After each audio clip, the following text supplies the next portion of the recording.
on Christmas Eve, That's true. and I was people amazed. were people were coming in and they were saying like, "Oh, thank God, something that's not Christmas themed."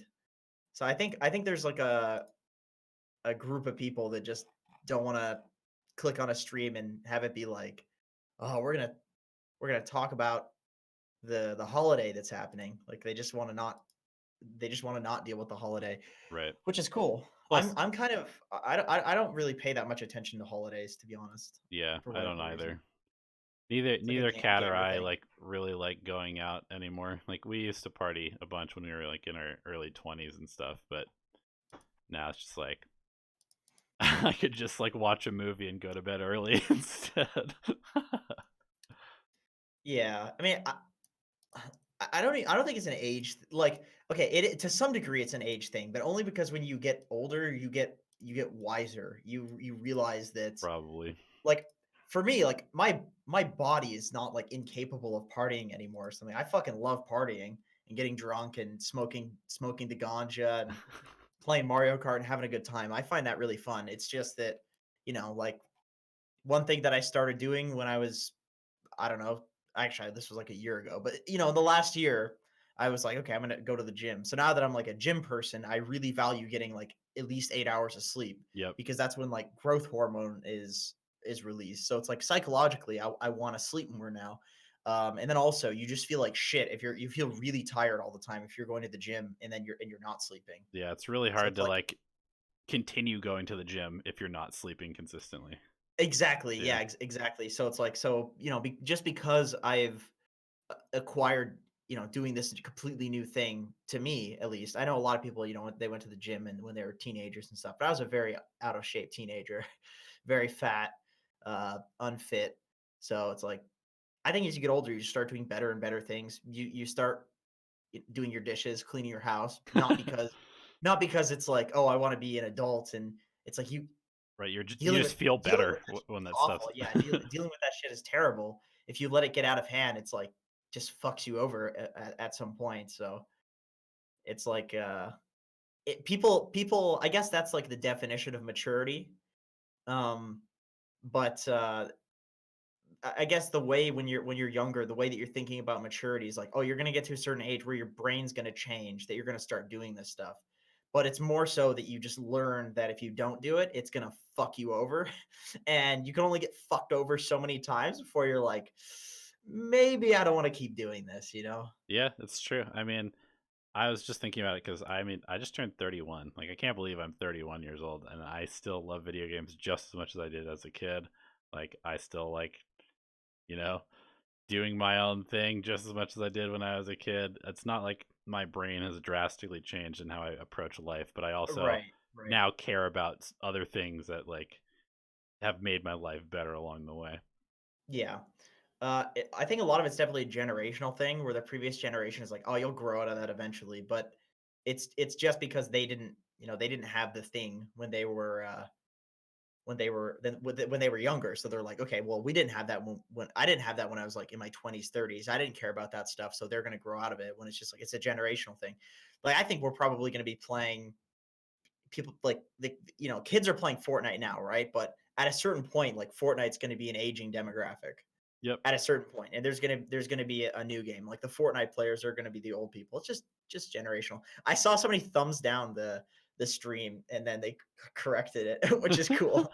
That's really funny. I was like, man, what did I say? What did I say that people thumbs it down? Like they made them upset. I feel like I haven't said anything that's too upsetting just yet.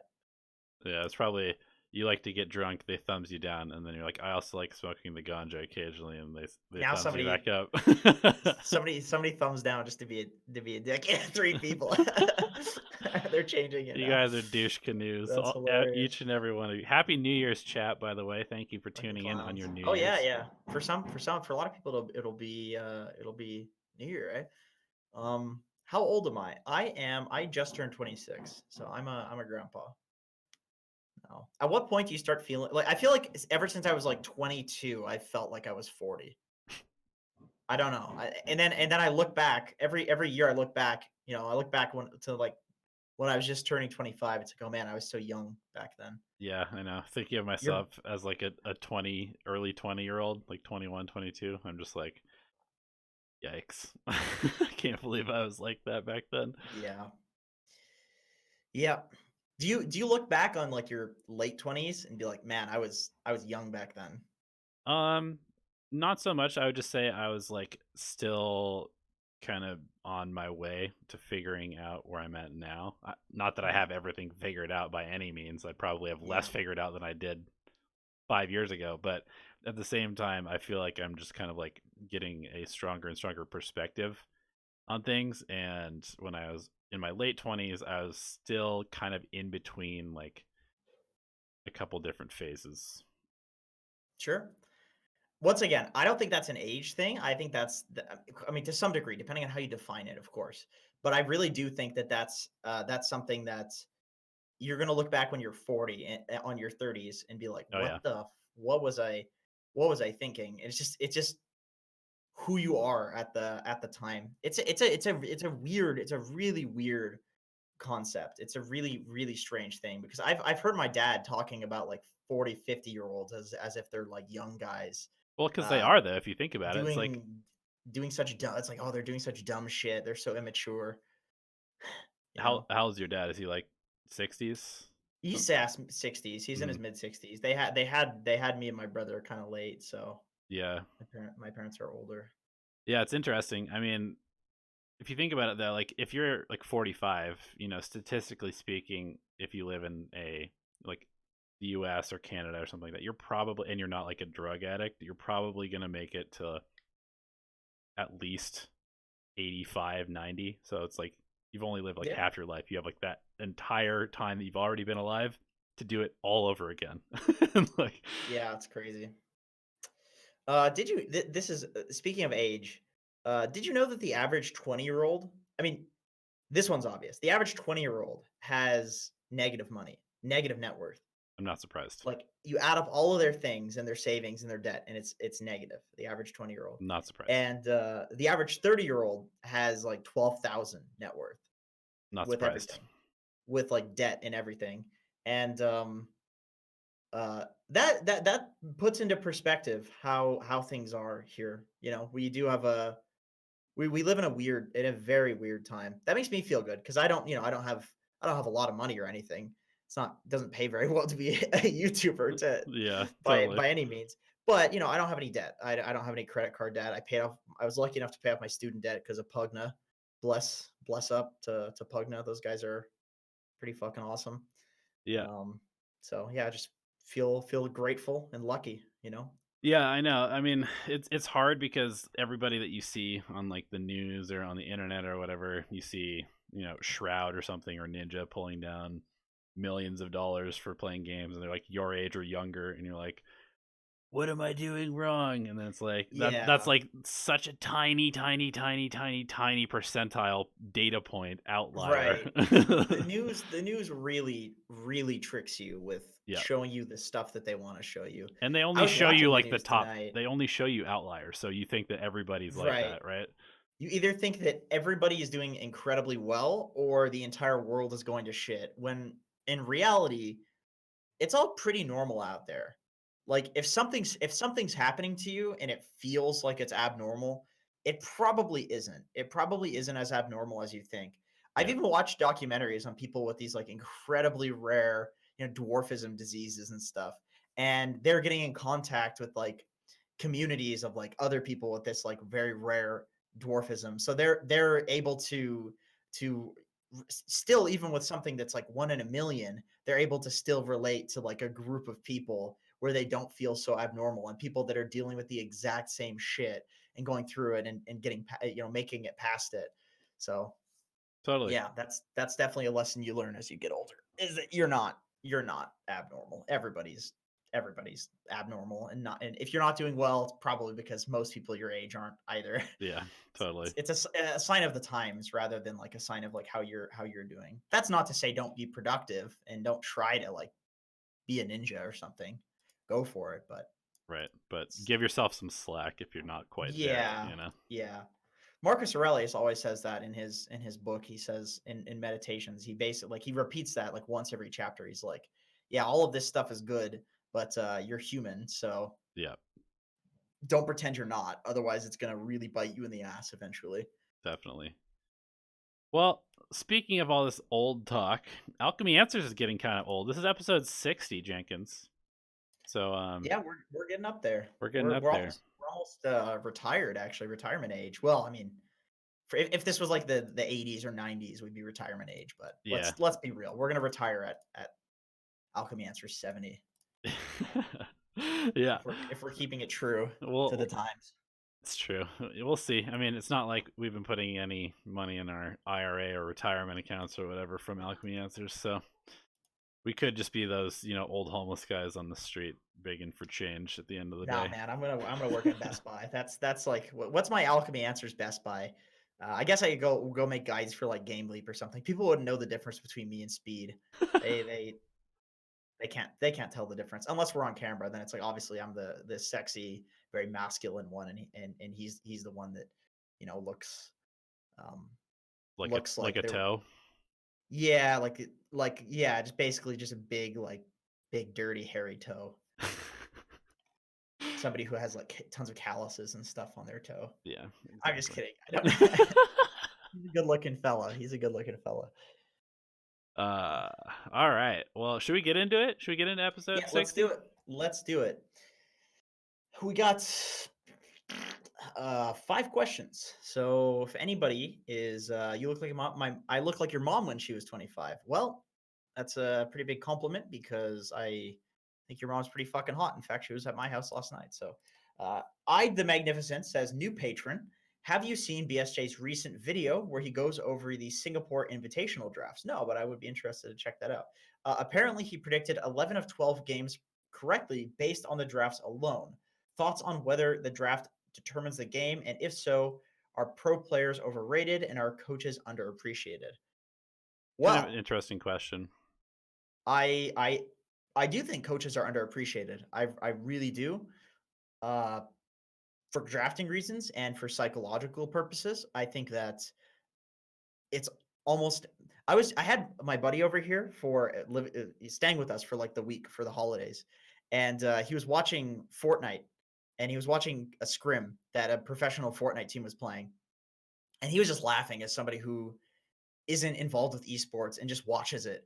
He was just like, man, it's so funny because basically what happens is the game ends, they lose, and the most charismatic person stands up and says what went wrong. And everybody just believes it because if you Yeah. argue, then you're the one sore person that's arguing and you get isolated for that. So you have to agree to the very charismatic person, and that's basically just you're banking your team being good based on is your most charismatic person actually good at the game, and that's why That's kind of how having Dota is right now too. that's exactly how Dota is.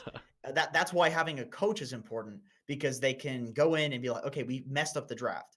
Okay, we shouldn't have done this play, and they'll ignore all of the emotional bullshit that comes with the game, and they'll be way more unbiased than just the most charismatic person on the team, who obviously has a lot to gain by talking about other people's bad plays and so forth. So that's why I think coaches are underappreciated. And I think that the draft can definitely determine the game, especially in metas where the like cancer picks are strong. And I really think that a lot of these like win condition cancer heroes in Dota right now are they're all viable. None of them are bad. Like Brood isn't bad, Alchemist isn't bad. I would actually say it's a not to discount BSJ by any means. I actually think I've played with BSJ on a team before, and I actually think his strategic mind is one of the best. Like he's a really good analyst. Where he suffers is like he's goofy mechanically. He does some silly, really silly shit. But when it comes to drafting and that sort of thing, he is on the ball. But with that being said, it is one of the easiest metas to determine who's going to win the game based off of the draft because some last pick will be like, okay, there's no way for this hero to lose the game. Or you draft and you're winning both the side lanes, and then you do like a lane rotation, and then you win the mid lane as well. Like it's pretty easy to see who's going to win the majority of the lanes if everybody plays normally. Which now, like the skill difference is not that much between all of these teams. So a lot more because of that is going to depend on the draft, specifically because the laning stage determines so much of the game.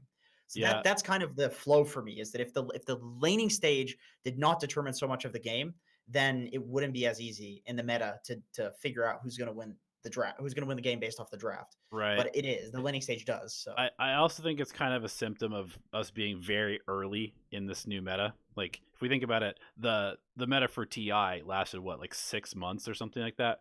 We're like still about a month into this new patch, and this is like the first real tournament that's happened on it pretty much.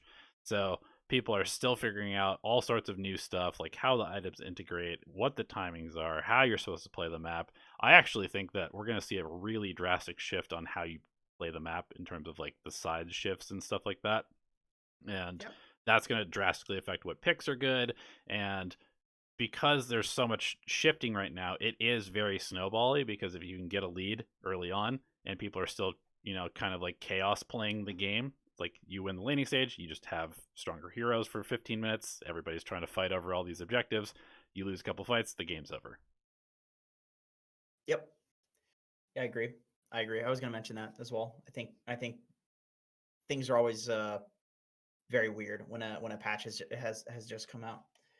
And things are not, a lot of things are not discovered. There's one weird thing that happens with like hero win rates in particular, referencing like how shit it just is not normal at the start of patches. Like I remember which hero was it? Basically any new hero. There's always this period where they're broken and Mm-hmm. then they get nerfed and then people stop picking it, and then I guess the meta shifts or people just start trying it again like months and months later, and then it's broken again even though it's just been nerfed, and then it keeps getting nerfed, but it keeps coming into the meta.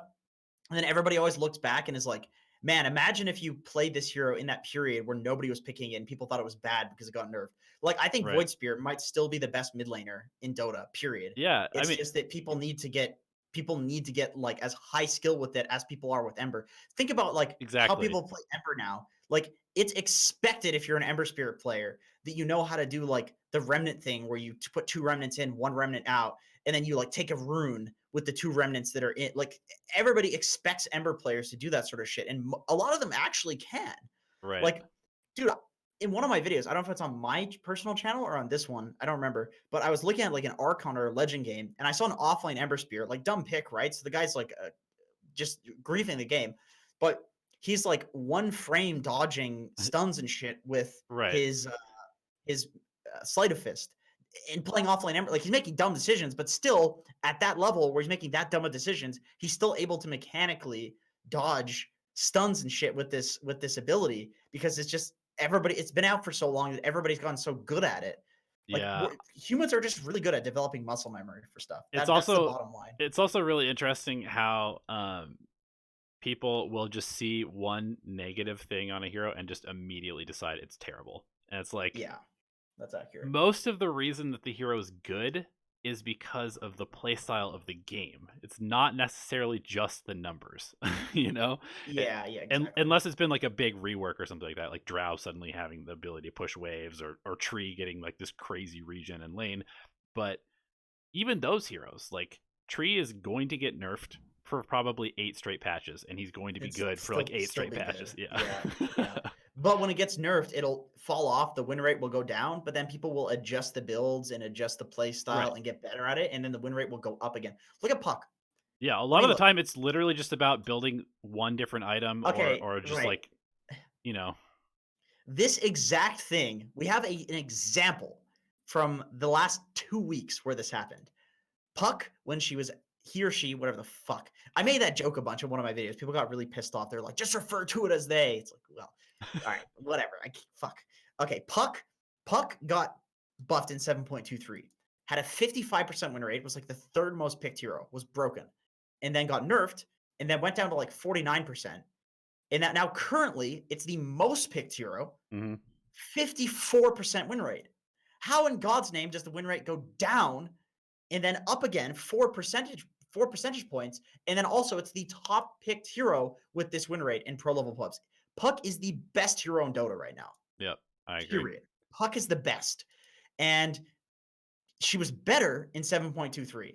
It's just that everybody's doing the Thompson build now. Everybody's doing like Mjolnir, Deso. People are getting way better at playing around the new silence. There's just so many elements to it Yep. where it's the kind of general public perception of the hero that's changed as opposed to the hero itself. Yo, what You the know, hell is up with being able to phase shift while rooted? Come on, man. What's up with that? Why is that's that pretty a thing? cool. Why is that a thing? That should not be allowed. Big puck fan here. Do you know Disruptors within like the top? He's the sixth most picked hero in pro level pubs. I've been seeing a lot of him in. I've been spectating a lot of pro level pubs recently, and I've been seeing quite a bit of him. I saw.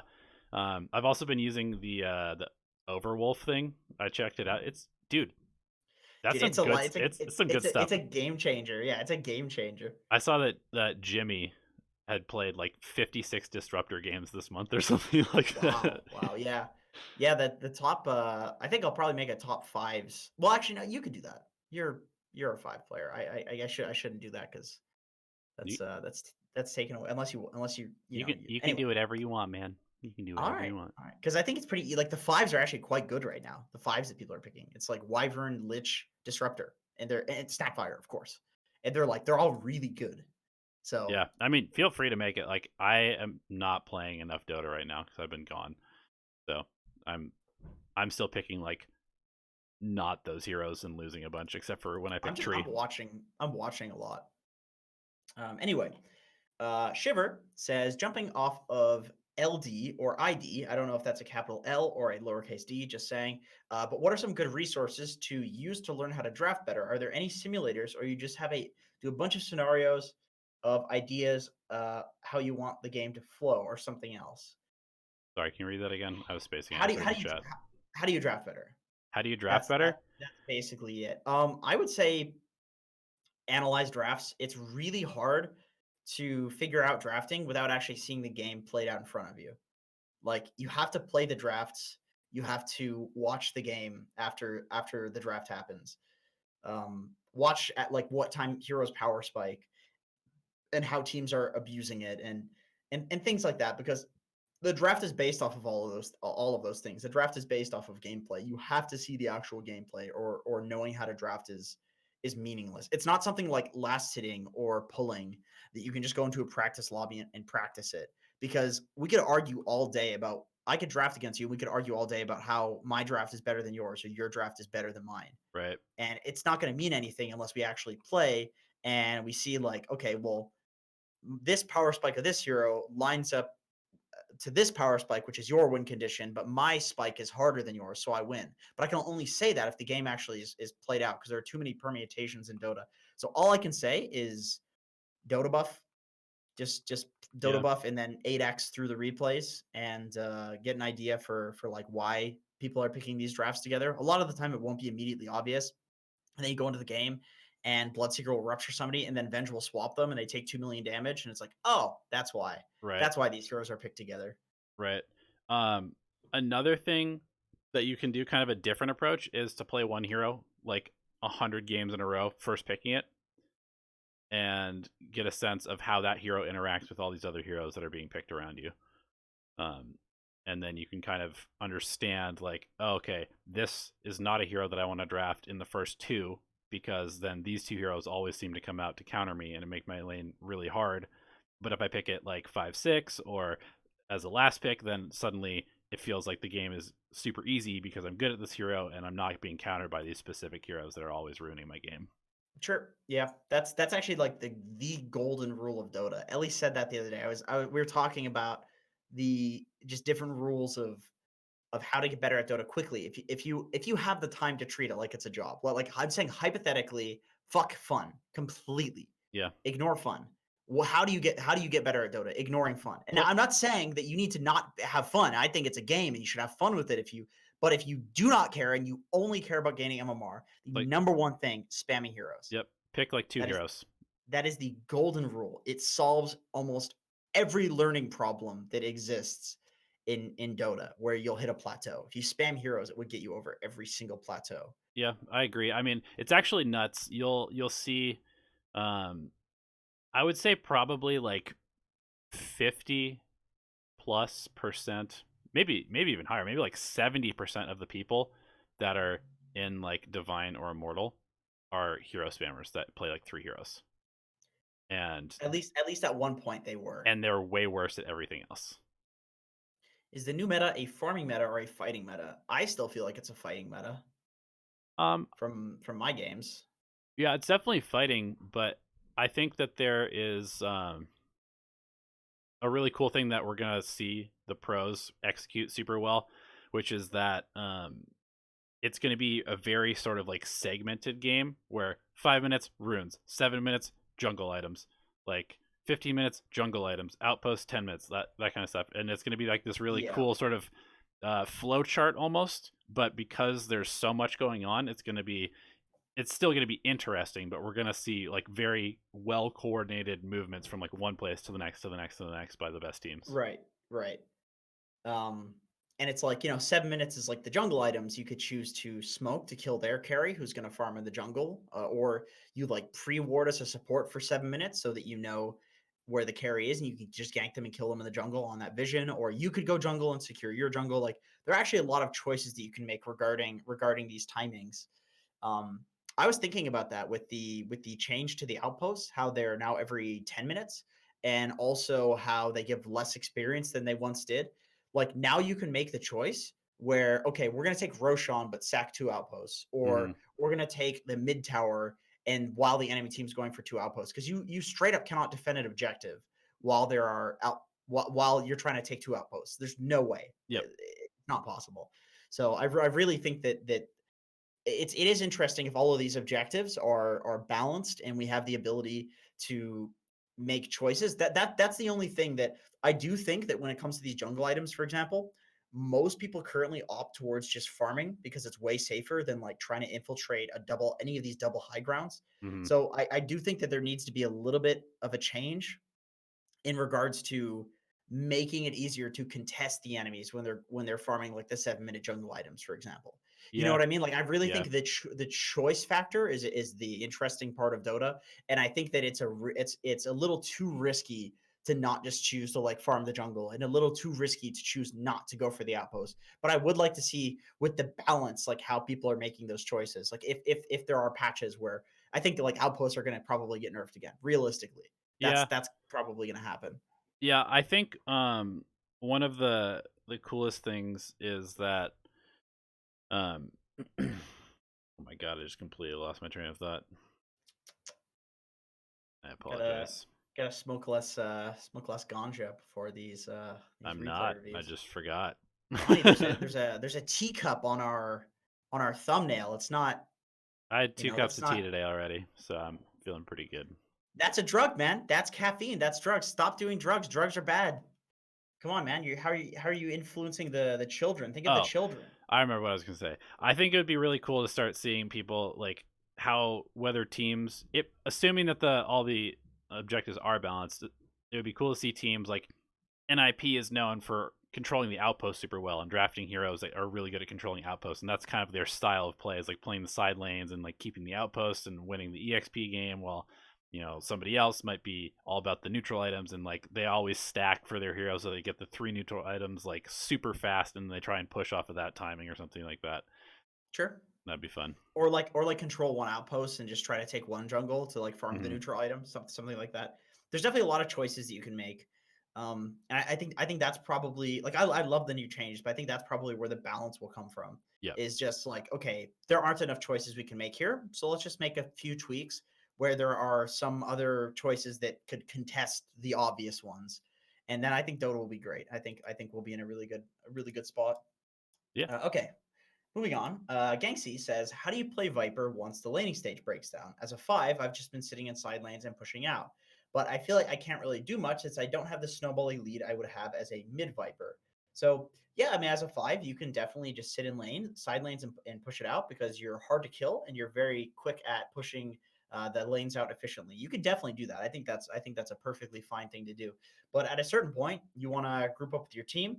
You want to place good vision. You want to run to fights first and just get as much damage out as you can, and kind of suicide to start team fights.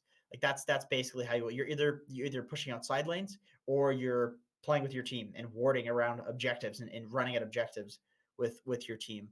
But feel free to like jungle near your team, jungle camps with your W. Like Yep. that's perfectly fine.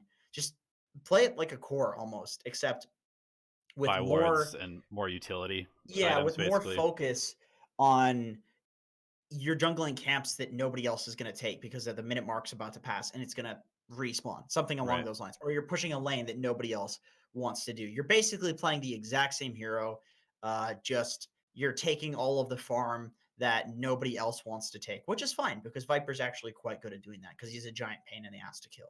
Yep. I agree. Okay, Arboreal Phoenix says, as a support, what can I do to progress the game if my cores refuse to leave their lanes? I've tried staying in a lane, but feeling useless.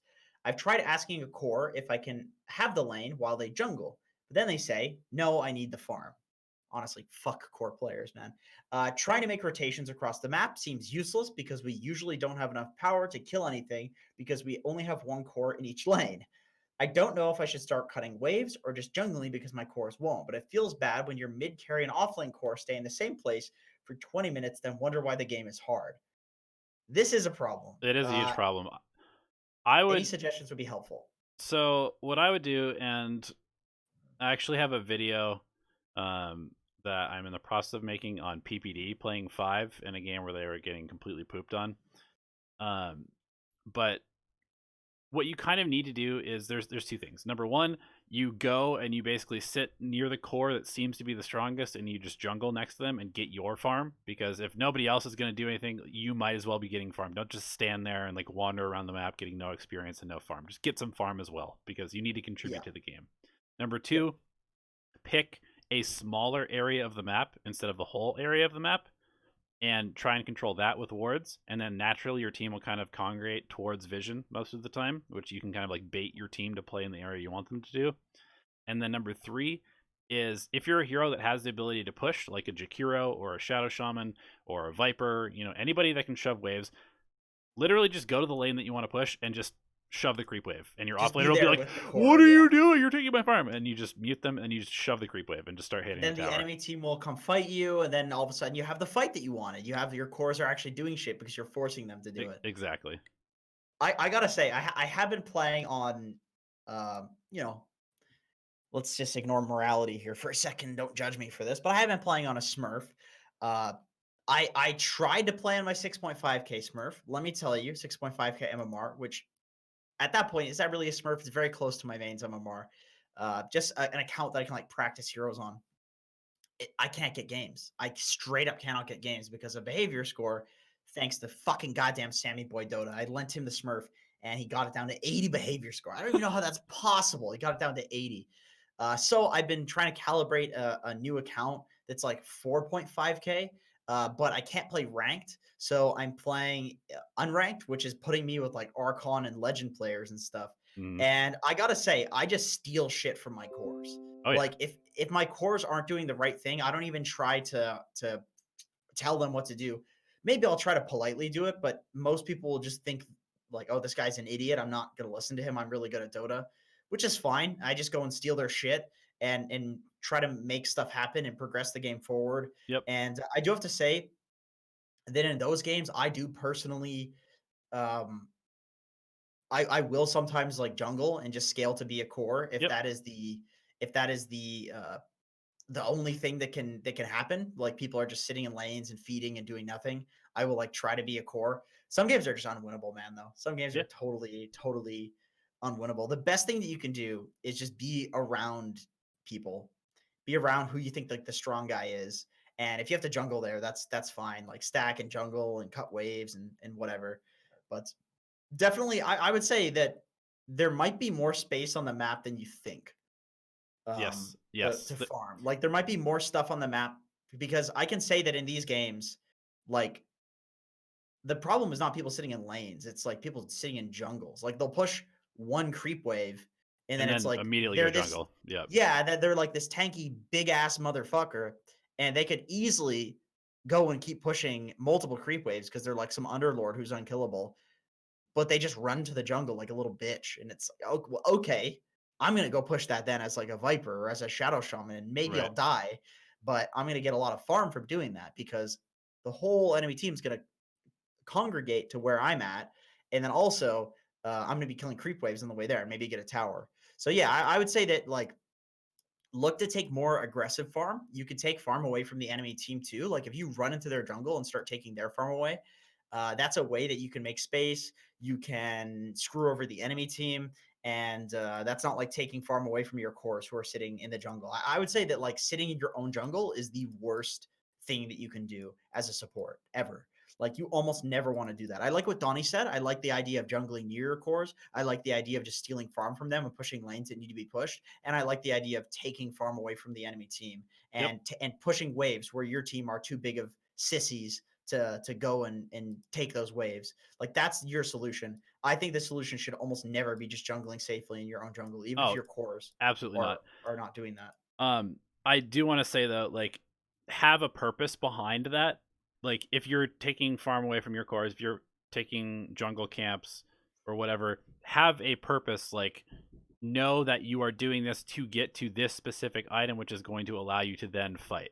Don't just like kind of do it without any end goal in mind, and you're just like jungling and waiting for something to happen. You want to jungle to get somewhere where you can actually start forcing the issue, basically. I saw a really funny question in chat. So who's the most creative flamer? Yeah, I love that. Red Shirt Mike, who is the most creative flamer that I know? CCNC by far.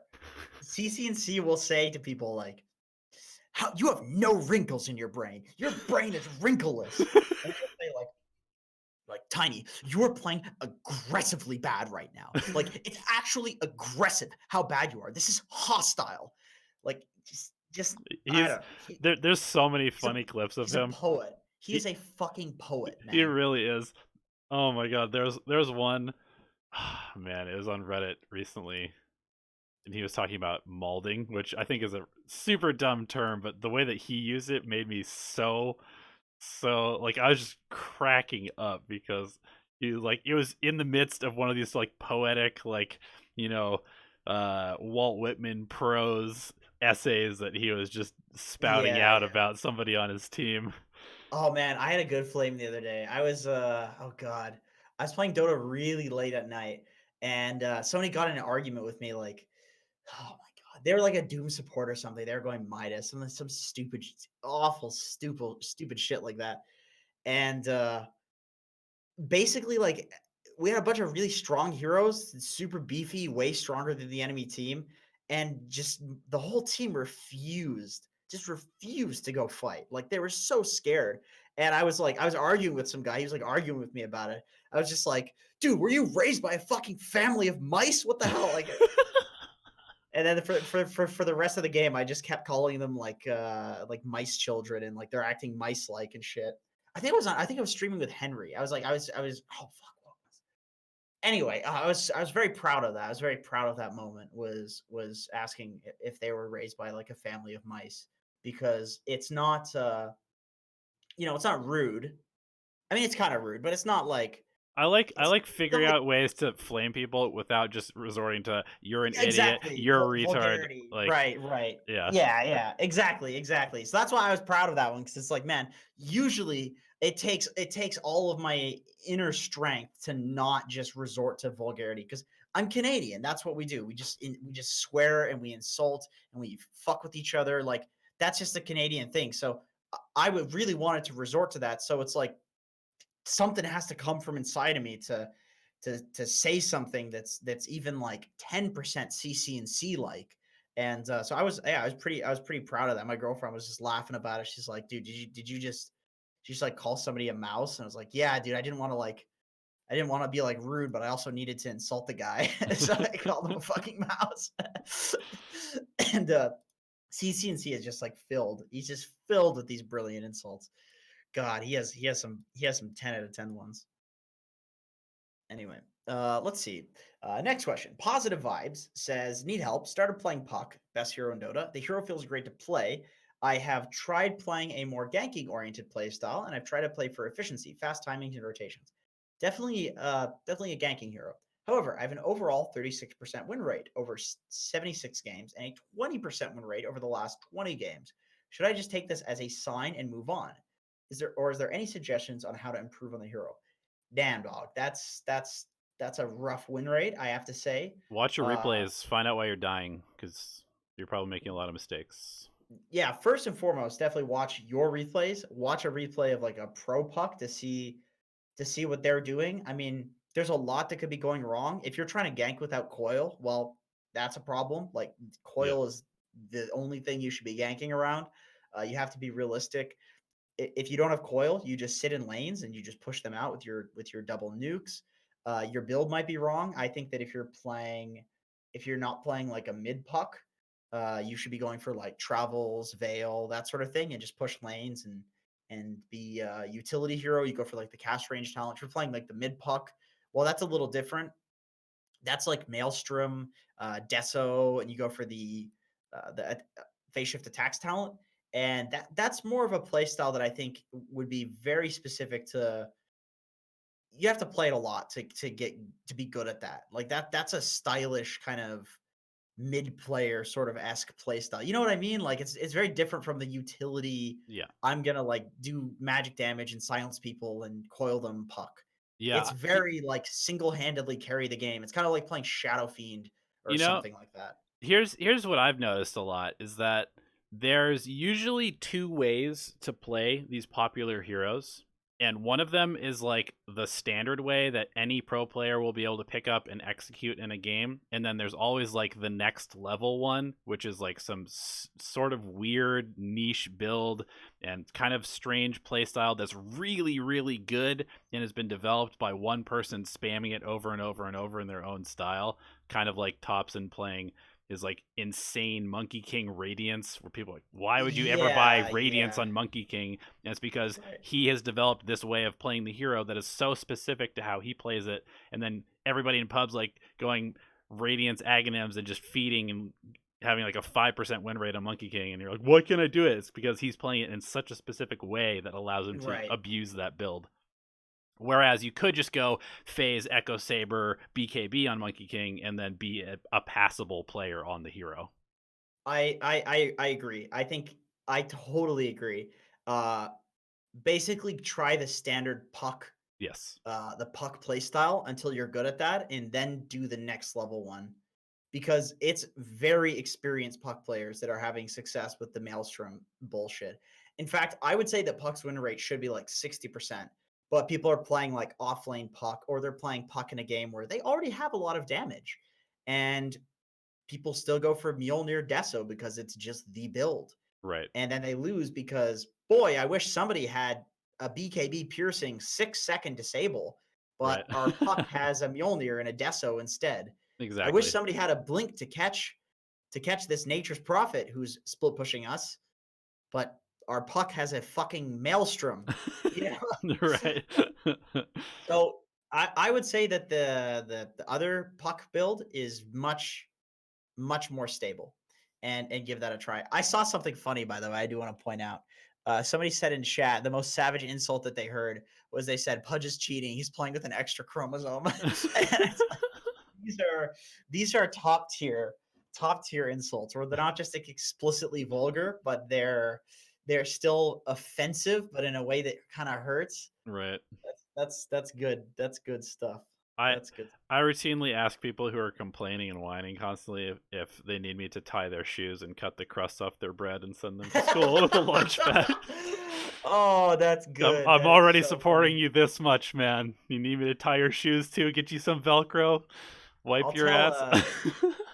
my response to like the like 16, 17-year-olds that will call like 20-year-olds old is like telling them to go play with their Legos and shit. It's like, go build a Millennium Falcon, you fucking baby piece of shit.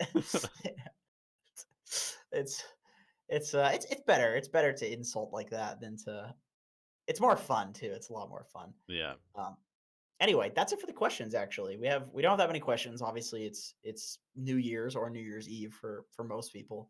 Yep. So I think a lot of people are not thinking too much about Dota tonight. Somebody thumbs down the video. Somebody's like he's like, man, I built a Millennium Falcon. This guy's calling me calling me a baby. Well, man, Lego's cool. Don't get me wrong. Don't get me wrong, man. Drinking games, I would be down. I'm drinking a beer. Look at this. This is the most Canadian thing. It's called the Canuck Pale Ale. Nice. He's got some nice flannel standing Yeah, on yeah, there a he is. grassy Got an knoll. axe. His Yeah, yeah, axe. yeah. Very Canadian. That's like the summer here, though. I like it. In Is this, what this what kind is it? pale ale. Although it's Okay. not called an Indian pale ale, so this Great Lakes brewery is actually quite shit. Most of the stuff they make is shit, but this is pretty good. No offense. I mean, it's like I'm not a fan of your beer, but this is actually quite good. It's not too strong. Right on. All right, you want to do like a quick 2-3 minutes of chat and then let everybody go party and get their New Year's Yeah, kisses? I mean, go sure. cube Dota games. Yeah, let's go. Let's do it. Let's do it. You guys say Sniper is a bad hero to carry? Yep. Yet I keep winning and losing against the hero. Is there something that casual players are missing? Yes. Yes. You're all Just kill him. terrible at going high ground. Just jump on him. Just jump on him. He dies. There's no items that he can buy to survive being stunned. He dies in one single stun. Just get blink daggers. Just kill him. Just get heroes to jump on him. In a side lane, he's so much Everyone more vulnerable. sucks at going high ground. That is literally the answer. Oh well, that too. Yeah, it's like just don't go high ground, man. Just sit outside until you have a 40K gold lead. It's Yep. easy. Yep. What do I think about being able to sell the jungle items? I like that idea actually. I think that's a cool idea, I think it's but okay. valuing them would be hard. Yeah, and the main problem would be that I feel like it would be really, really difficult to balance if a team is able to just like they get 3 jungle items, they pull them all the way carry, he sells them all, and suddenly has like a 5 minute radiance, like a 10 minute radiance, Sure, sure, yeah, which could be a that's little true. bit insane. That is true. I also do like I think one of the best changes in 7.23 is the fact that supports get jungle items. Like cores have too many slots filled with shit that they give the random garbage to the supports. Dude, And hand me down level 1s and 2s are still good at like 25, they're 30 really minutes into good. the Yeah, game. that's the thing is that it's balanced such that like the tier 1 items and tier 2 items are honestly not that much. Like Faded Brooch, for example, like who doesn't want 25 movement speed? Man, if you have that plus Tranks plus a Windlace, you're a race car. Like that's awesome. Or a Keen Optic. Dude, Yep. Keen Optic, So Ether good. Lens. So good. Oh, oh, dude, all of these items, like the stats that come from over, they're super underrated. Like you get a net, and I mean, not only then the net is just sick in general. It's a TP cancel, and it's a stun, but it's also like mana regen. It's like 2 mana regen. 2 mana regen. That's Yeah. so much. Yeah, there's all That's sorts of infinite mana. I think that's one of my favorite things about all the neutral items is that they took like a lot of them took kind of like weird different assets and put them together. So it's like you've got movement speed with like a mana pool, you've got magic resistance with this, you've got like magic damage increase with like attack range, you've got mana regen with something that allows you to root people. Like it's so weird that you can kind of get creative with who it's actually good on. I think Yeah, that exactly. getting like a keen optic on a hero like Bloodseeker early on is actually really good It's because pretty good. Yeah, you it's want pretty to good. keep casting Blood Right constantly to farm, and you need mana, and then it also allows you to rupture people farther away. Yep. And then eventually a support gets it, which is cool. Yep. Like it's I really do like the neutral items in terms of that. In fact, I find that when I queue and I queue for every role, I get core all the time now. Like I think a lot more people are queuing support, at least in Yeah. the immortal bracket. I've been getting a lot of carry games actually. It's actually bad because I'm so used to like, for months just queuing for carry and then both support roles and just getting hard support over and over and over that even today, I think in the last month it's happened maybe 3 times where I just like first pick tree or shadow shaman or something like that, and people are like, "What are you doing?" I'm like, "Oh shit, I'm safe lane. I'm literally ruining the game right now." Yeah, I've had a few people do that. They're like they last pick like a wyvern safe lane, and then they're like, "Oh wait, who's carry?" It's like, well, it was supposed to be you, but I guess our treant is a carry now. Whatever. Whoops. Yeah. Will I make an off lane tier list video? Yeah. The reason this is gonna sound really weird, but one of the reasons that I don't that I haven't made one yet and that I didn't start with it is because I feel like it almost feels like cheating. Like with the offlane tier list, it's I just do it purely based off of my own intuition because all I'm playing is the offlane. So it feels Right. weird to not research and make a video like all of the other tier lists. It's just like I already have the tier list. It's a weird like psychological block where it's like, okay, for this one, I'm gonna need to like make sure and verify that I'm not just my opinions aren't just wrong. Whereas with the other ones, like I need to build an opinion from scratch Right. for the It might most part. actually be better if I made the offlane list and then we talked about it together and you like added stuff or talked about it, you know? Maybe, Like maybe. that kind of stuff might be interesting. Yeah. The offlaner tier list, I would say that if you know, if you want my personal opinion as opposed to what is just objectively good and pros are playing, then the offlaner tier list would be better for you, but it's going to be mostly my opinion. And I know there are offlaners spamming other things, like people are playing offlane Ricky and things like that, you know. So it's Right. yeah. I mean, I'll get to it. I'll get to it. Like I said, it's just a weird like psychological block. I'm definitely. I mean, I'm going to do every tier list. Okay. All right. I think that's good. Well, thank you guys for tuning in for yet another episode of Alchemy Answers. This was episode 60. Thanks for all the questions to our patrons, patreon.com/Dota Alchemy, if you want to ask us direct questions every single week. Other than that, thank you to chat for tuning in on your New Year's Eve or New Year's Day, whatever it is, and have a great 2020 from us. I'm sure it'll be awesome. Or maybe we'll all die in a natural disaster. There's Either going to be a way, nuclear war. There's it's going to going to be be great. we're getting nuked. It's going to be apocalypse.